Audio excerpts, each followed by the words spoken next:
Continuamos hoy nuestro estudio de la epístola del apóstol San Pablo a los Gálatas. Y al llegar al capítulo 4 de esta epístola, todavía nos encontramos en la sección de la justificación por fe, donde Abraham ha sido nuestra ilustración principal. Aquí en este cuarto capítulo vemos que hay algo más que se da por medio de la fe en Cristo y que usted nunca puede obtener por las obras de la ley. Es decir, que usted puede obtener por la fe la posición de hijo de Dios. Ahora, cuando decimos eso, lo lleva a usted a ocupar el lugar de un hijo ya maduro que ha llegado a la mayoría de edad. En realidad, nosotros somos como niños cuando comenzamos y tenemos que crecer hasta alcanzar la madurez. Pero eso nos da la posición de un hijo ya maduro, ya que se nos da una capacidad que no tendríamos de otra manera. Quisiéramos que usted note esto y nuevamente necesitamos ver la parte básica utilizada por Pablo para presentarnos esto. Leamos entonces el primer versículo del capítulo 4 de esta carta a los Gálatas. Pero también digo, entre tanto que el heredero es niño, en nada difiere del esclavo, aunque es señor de todo. Ahora, la palabra que se utiliza aquí para niño no es la misma palabra que se usó en el versículo 26 del capítulo 3. Allí se utilizaba como los hijos de Dios, y la palabra utilizada era hueos, mientras que aquí se usa la palabra napeos. Esto quiere decir hijos pequeños, quiere decir probablemente niños que aún no han llegado a la adolescencia, son los pequeñitos de la familia. Pablo dice pues que entre tanto que el heredero es niño, es decir, mientras que él continúe siendo inmaduro, en nada difiere del esclavo, aunque es señor de todo. Y nuevamente debemos regresar a los tiempos romanos y a las costumbres de esa época para poder entender la ilustración que Pablo nos presenta en este pasaje.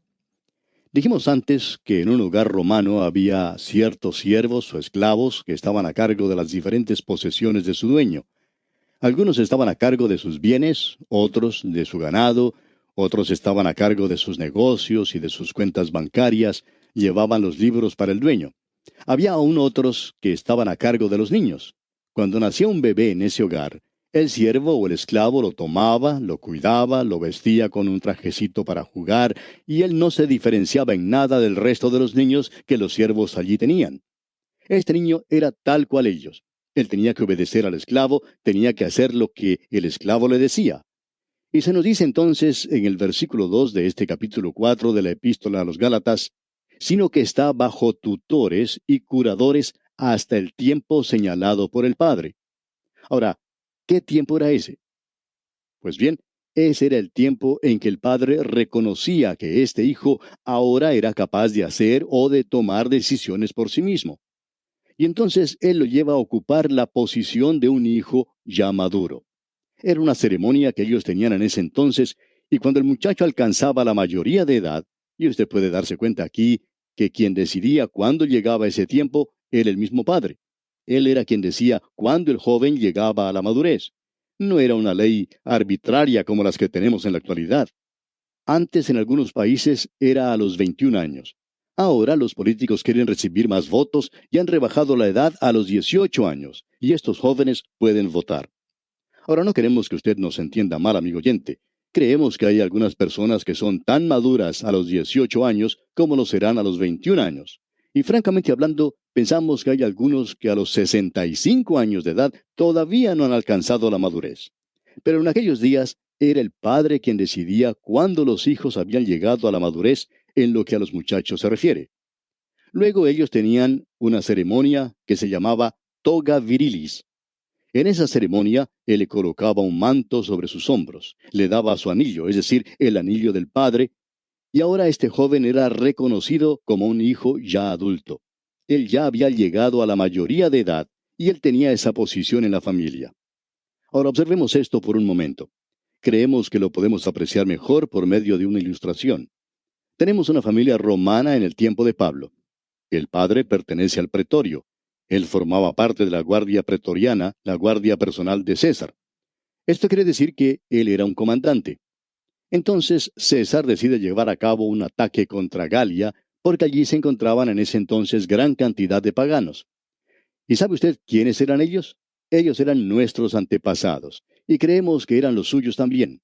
Créanos, ellos eran muy paganos. Y César entonces quería quitarlos de ese lugar. Ellos eran un grupo de bárbaros y él no los quería dentro del Imperio Romano.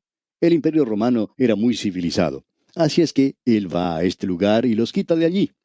Y esa campaña militar que él pensaba iba a durar solo un año, se convirtió en algo que duró como 3 años. Así es que este padre, quien dejaba a su familia con un jovencito en su hogar y su esposa de la cual él se había despedido, termina estando 3 años ausente de ellos. Ahora él regresa de la guerra y por supuesto toda la familia se halla muy contenta de volver a verlo. Al llegar del largo viaje, él se va a lavar y a afeitarse. En un momento se lo escucha llamando a grandes voces y dice: ¿Quién ha estado usando mi máquina de afeitar eléctrica? Por supuesto que en esos días, amigo oyente, no tenían máquinas de afeitar eléctricas. Pero como quiera que sea, a él le sorprende esto. Y todos los siervos se acercan corriendo y le dicen: fue su hijo quien la estuvo usando. Y él dice: no me van a decir que mi hijo ya está tan crecido que necesita usar mi máquina de afeitar. Usted puede apreciar que él no deja que su barba crezca, ya que ha estado usando la máquina de afeitar del papá. Entonces el padre dice: llámenlo aquí. Así lo hacen, y el padre lo mira fijamente y entonces va y coloca su brazo en los hombros del muchacho y le dice: hijo, no me había dado cuenta de lo crecido que estabas. Vamos a tener que celebrar la ceremonia de toga virilis. Vamos a hacer de ti un hijo ya maduro. Así es que ellos invitan a los tíos y las tías, a los abuelos y abuelas, y todos se reúnen, y este joven es hecho un hijo maduro. Él tiene su anillo y lo puede utilizar como su firma cuando lo pone en la cera. Es la misma firma que tiene su padre, porque usted sabe que el padre no sabe escribir ni tampoco lo puede hacer el hijo. Así es que ellos utilizan esos anillos para firmar. Pero él tenía la misma autoridad que el padre. Ahora él había sido colocado en esa posición, y el siervo que antes lo castigaba cuando desobedecía, pues mejor que no lo hiciera ahora porque el joven lo puede castigar a él. Él ha sido ubicado ahora en el lugar de un hijo que ha alcanzado la mayoría de edad. Ahora, ¿qué es lo que todo esto quiere decir, amigo oyente? Bueno, sigamos leyendo aquí el versículo 3 de este capítulo 4 de la Epístola a los Gálatas. Así también nosotros, cuando éramos niños, estábamos en esclavitud bajo los rudimentos del mundo. Eso quiere decir que estaban bajo la ley. Pablo dice aquí que esa era la niñez de la nación de Israel, cuando ellos estaban bajo esas reglas y mandamientos. Y en el versículo 4 dice: pero cuando vino el cumplimiento del tiempo, Dios envió a su Hijo, nacido de mujer y nacido bajo la ley. El Señor Jesucristo había nacido bajo la ley, había nacido de una mujer. Ella era una mujer judía. Hace algún tiempo resultó una mujer en la costa occidental de los Estados Unidos diciendo que el Señor Jesucristo no pertenecía a ninguna nación, que en lo que a raza se refiere, Él no pertenecía a ninguna raza. Eso es algo completamente sin sentido, amigo oyente. Eso es tomar una posición que no lleva absolutamente a ninguna parte. La mujer que se encontró con el Señor Jesucristo al lado del pozo de agua en Samaria, creemos que sabía mucho más que esta otra mujer que acabamos de mencionar. Ella le dijo al Señor: ¿cómo tú, siendo judío, me pides a mí de beber que soy mujer samaritana? Ella pensaba que él era judío, y el Señor Jesucristo no la corrigió. Así es que nosotros tomamos la posición que ella estaba en lo correcto.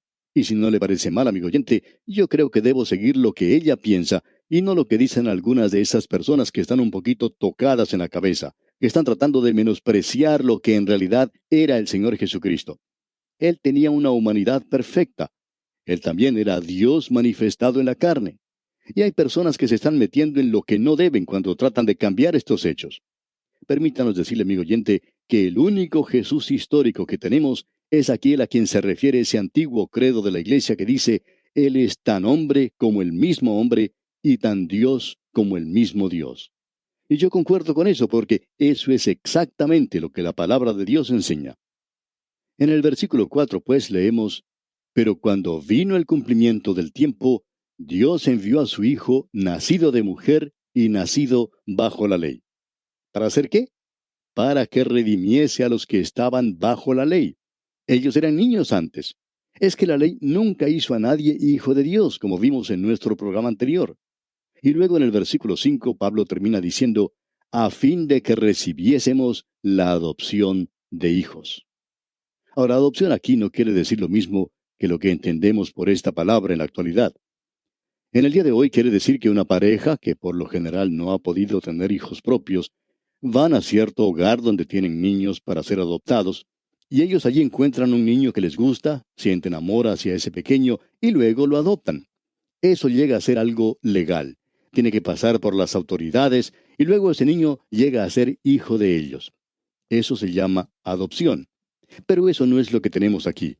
En realidad aquí es el mismo hijo propio de este hombre. Es de eso que estábamos hablando hace un momento cuando mencionamos esa ceremonia de toga virilis.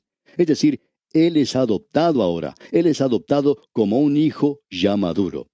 La palabra en griego es weotasia, que quiere decir colocado como hijo.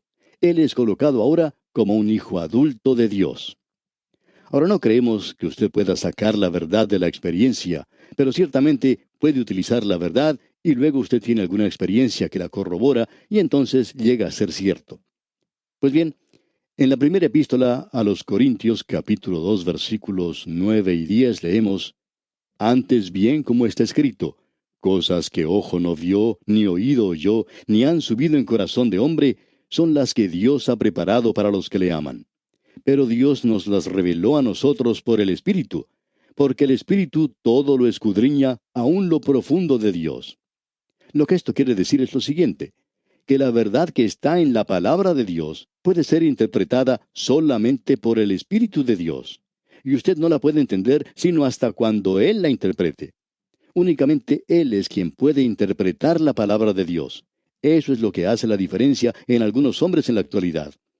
Un hombre puede venir a la palabra de Dios con una mente brillante, puede aprender muchas cosas acerca de la historia, puede estudiar la arqueología y puede aún estudiar el idioma. Él puede llegar a ser un experto en leer el hebreo o el griego, pero aún así puede estar equivocado en el significado.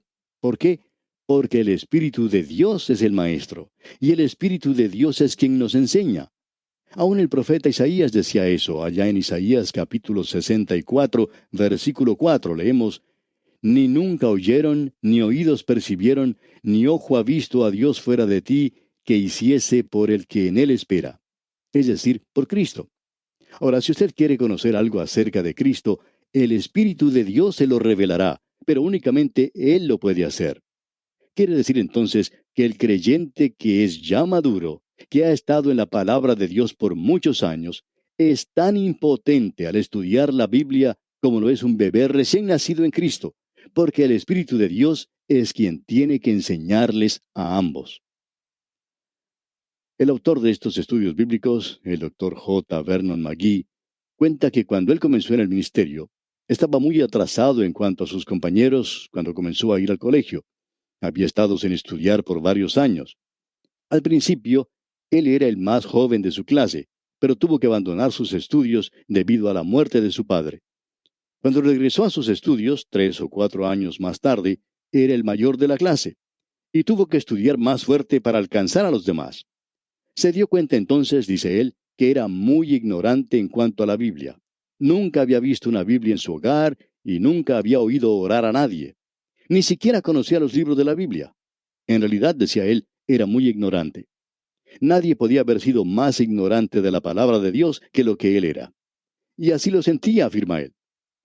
Al comienzo pasaba mucho tiempo tratando de aprender de memoria los libros de la Biblia, así como muchas de las cosas que ni siquiera sabía antes. De modo que desarrolló lo que podría llamarse un complejo de inferioridad. Cuando se levantaba a predicar, siendo un joven predicador, y veía a personas ancianas en el auditorio, pensaba para sí, lo que voy a decir hoy va a ser muy infantil para esas personas allí porque ellos realmente conocen la Biblia. Pero él dice que se dio cuenta que hay muchas personas que tienen llenas de canas las sienes y todavía son niños en Cristo. Nunca han crecido. Y continúa el doctor Magui diciendo que él aprendió una gran verdad en todo esto. Y es que el Espíritu de Dios podía enseñarle a él, como joven creyente, tanto como podía enseñarle a un creyente ya maduro. Y agrega que tanto ese creyente maduro como él tenían que permitir que el Espíritu de Dios fuera su maestro. Ambos podrían entender la palabra de Dios si el Espíritu de Dios era su maestro. Él dice que eso era algo nuevo para él y era maravilloso. Eso hizo más por él que cualquier otra cosa al mismo comienzo. Y así se dio cuenta que probablemente ese hombre con sus canas en las sienes que se encontraba allí en la congregación, quizá no sabía tanto en cuanto a la Biblia como debería haber sabido. Tal vez ese anciano no sabía tanto como él sabía. Amigo oyente, al llegar hoy a este estudio, también nosotros nos sentimos tan impotentes como cualquier oyente que está escuchando este programa y que recién ha aceptado a Cristo como Salvador. Pero lo que es verdaderamente alentador, amigo oyente, es que el mismo Espíritu de Dios, que nosotros creemos nos está guiando y nos está enseñando, puede enseñarle a usted también. Si usted es su hijo, Él lo trajo a usted a la posición de un hijo adulto en la adopción. Y amigo oyente, no hay nada más maravilloso que eso. Eso nos da la confianza que necesitamos día a día.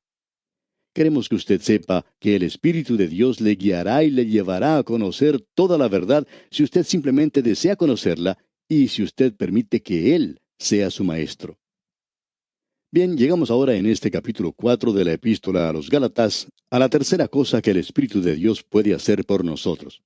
Y es que la fe en Cristo hace por nosotros lo que la ley nunca podía haber hecho. Es decir, nos puede dar la experiencia de los hijos de Dios. Y quisiéramos que usted note esto aquí porque es muy importante para nosotros el comprenderlo bien. El versículo 6 de este capítulo 4 de Gálatas dice, «Y por cuanto sois hijos, Dios envió a vuestros corazones el Espíritu de su Hijo, el cual clama, Abba, Padre». O como Pablo lo dice en su carta a los Romanos, «El Espíritu mismo da testimonio a nuestro espíritu de que somos hijos de Dios». Esa es una declaración maravillosa también. Y si el Espíritu de aquel que levantó de los muertos a Jesús mora en vosotros, el que levantó de los muertos a Cristo Jesús vivificará también vuestros cuerpos mortales por su Espíritu que mora en vosotros. Así que, hermanos, deudores somos, no a la carne, para que vivamos conforme a la carne.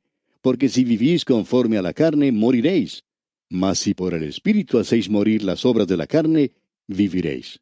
Porque todos los que son guiados por el Espíritu de Dios, estos son hijos de Dios. Si usted, amigo oyente, es un hijo de Dios, usted va a querer ser guiado por el Espíritu de Dios. Ahora, la carne puede obtener alguna victoria en su vida, pero nunca lo va a hacer feliz. Usted nunca va a estar satisfecho con eso. Pues no habéis recibido, dice Pablo, el espíritu de esclavitud para estar otra vez en temor. Usted no necesita decir, yo no estoy viviendo como debería hacerlo y estoy dudando si realmente soy un hijo de Dios. Amigo oyente, escuche bien lo que dice Pablo, sino que habéis recibido el espíritu de adopción, por el cual clamamos, Abba, Padre. El Espíritu mismo da testimonio a nuestro espíritu de que somos hijos de Dios. Todo esto que hemos leído lo encontramos allá en la epístola a los Romanos capítulo 8, versículos 11 al 16. Y este es un pasaje paralelo a lo que encontramos aquí en la epístola a los Gálatas. Es realmente una edición más reducida de la otra, y nosotros queríamos que usted la observara. Luego Pablo dice en el versículo 7 de este capítulo 4 de su epístola a los Gálatas, «Así que ya no eres esclavo, sino hijo, y si hijo, también heredero de Dios por medio de Cristo». El Espíritu, por tanto, nos da una experiencia. Siendo un hijo de Dios, entonces podemos clamar, no simplemente diciendo palabras o siendo santulones, pero podemos decir, Padre. Nosotros podemos llamar a Dios nuestro Padre porque el Espíritu de Dios está en nuestros corazones, es testigo ante nuestros propios espíritus. Eso nos da la experiencia de ser hijos de Dios. Hay muchas personas en la actualidad que creen que la única forma por la cual usted puede tener una experiencia hoy es ya sea alcanzando un alto grado de santificación, que usted tiene que llegar a ser santo, o bien que usted tiene que llegar a buscar el bautismo del Espíritu Santo, como ellos lo llaman. Y si usted no alcanza ese nivel, pues entonces nunca va a tener una experiencia. Amigo oyente, permítanos decirle aquí, para animar a muchos que pueden ser débiles o creyentes nuevos, que usted puede tener una experiencia como hijo de Dios sin necesidad de alcanzar esos niveles, porque eso le llega a través de la fe en Cristo Jesús. Vamos a tener que dejar esto hasta nuestro próximo programa para poder desarrollarlo más, pero esperamos que si usted tiene algún amigo que está dependiendo de una experiencia para llegar a la verdad, entonces invítele a escuchar la continuación de este estudio para observar la verdad de la palabra de Dios en nuestro próximo programa. y veremos que esto producirá una experiencia en la vida, pero producirá una experiencia que será de acuerdo con la palabra de Dios. Nosotros vamos de la palabra de Dios a la experiencia, nunca de la experiencia a la verdad, porque las experiencias de muchas personas son diferentes y no sabemos cuál experiencia seguir. Recibimos cartas de muchas personas que tienen toda clase de experiencias, de modo que preferimos seguir la palabra de Dios, de la verdad a la experiencia. Y aquí vamos a detenernos, amigo oyente, porque nuestro tiempo ha llegado a su fin por el día de hoy. Retornaremos con este estudio de la carta del apóstol San Pablo a los Gálatas en nuestro próximo programa. Contamos desde ya con su siempre valiosa atención. Será pues hasta entonces que la presencia de Cristo en su vida sea su más grata experiencia, es nuestra ferviente oración.